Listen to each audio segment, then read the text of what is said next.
अशोक खरात नावाचा ज्योतिषी कॅप्टन नावाने जो आहे तो नाशिकमध्ये आणि महाराष्ट्रामध्ये प्रसिद्ध आहे।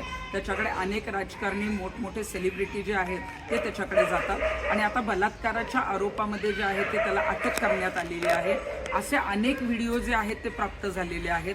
8 दिवसापूर्वी नाशिकमधील काही लोक माझ्याकडे या तक्रारी घेऊन आलेले होते आणि मी आपल्याला सांगायचं आहे की अनेक ज्या महिला आहेत, अल्पवयीन मुली आहेत, त्यांचेही असे जे आहेत ते अश्लील कृत्य करताना त्यांच्याबरोबरचे अशोक खरात याचे व्हिडिओ आहेत।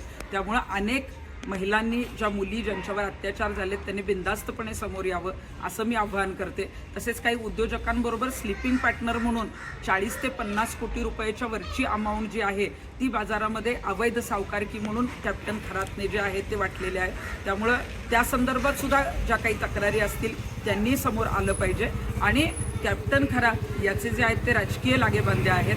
मागील वर्षी जेव्हा याच्या संदर्भामध्ये आवाज उठवला गेला, या अत्याचाराच्या संदर्भात कॅप्टन खरातची बातमी छापली गेली, त्या श्रीरामपूरच्या दैनिक वृत्तपत्राला जे आहे ते महिला आयोगाने नोटीस पाठवली होती, दबाव आणलेला होता आणि ती तक्रार जी आहे ती थांबवण्यास सांगितलेली होती। मग महिला आयोगाच्या अध्यक्ष आता जर म्हणत असतील की मला त्यांच्या वैयक्तिक आयुष्याविषयी काहीच माहीत नाही, तर मग त्यावेळेला महिला आयोगाने दबाव का आणला, त्यांच्या बातम्या का बाहेर येऊ दिल्या नाहीत? आणि महिला आयोग हा महिला अत्याचाराच्या संदर्भात काम करतो, मग महिलांवरच अत्याचार करणारा जर एखादी व्यक्ती असेल त्याच्याच तुम्ही जे आहेत त्या ट्रस्टवर काम करताय।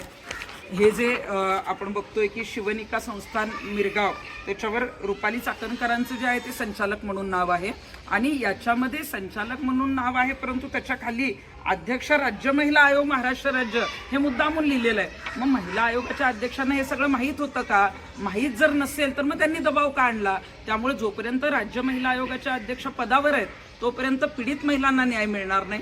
अशोक खरातवर कडक कारवाई झाली पाहिजे आणि याच्यामध्ये मुख्यमंत्र्यांनी जी आहे ती कडक कारवाई करणं गरजेचं आहे आणि हे मोठं रॅकेट बाहेर आणणं गरजेचं आहे।